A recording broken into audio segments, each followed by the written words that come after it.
Hi, it's your old friend Geri Atrik. And the other, or a week or so ago, I told you about my grandfather who lived up in the country. And I want to tell you about my other grandfather, who was a doctor, Dr. J. Howard Staub, who I was named after.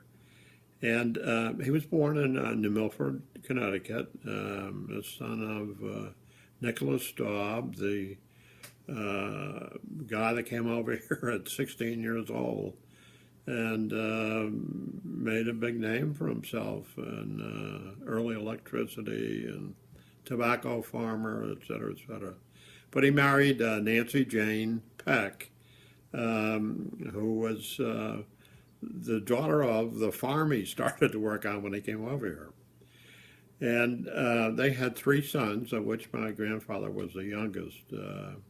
The oldest one was a businessman, and the second one was a doctor too, Dr. George Staub. And he sort of got my grandfather into becoming a doctor because my grandfather had wanted to be wanted to go to Sheffield School at Yale, which is in engineering. But his father had lost most of his money, and I forgot what it was. And it were tough times. So my grandfather just went to New York and took a couple of home economic courses to be able to qualify for med school. It had to have so many credits. And anyway, he did that and lived through the epidemics in New York City, etc., and ended up in Stamford, Connecticut as a company doctor. I think it was for Yale in town, but not 100% positive. And he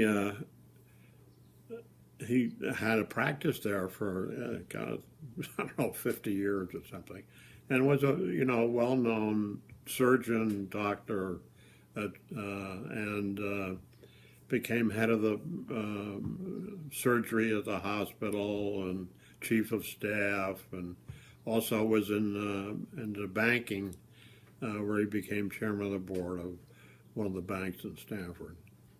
And he had, to keep his ties with New Milford, he had the summer cottage at Lake Warmog. And we, as children, were there from, the moment we were born till it was finally sold. But I have just great memories of my grandfather. I mean, he was like a father to me. And his wife, Annie Graver, was from Jackson, Michigan. She'd been born in Canada, but ended up in Michigan, where her father owned a art store, and he was an artist of not great renown, but was an artist.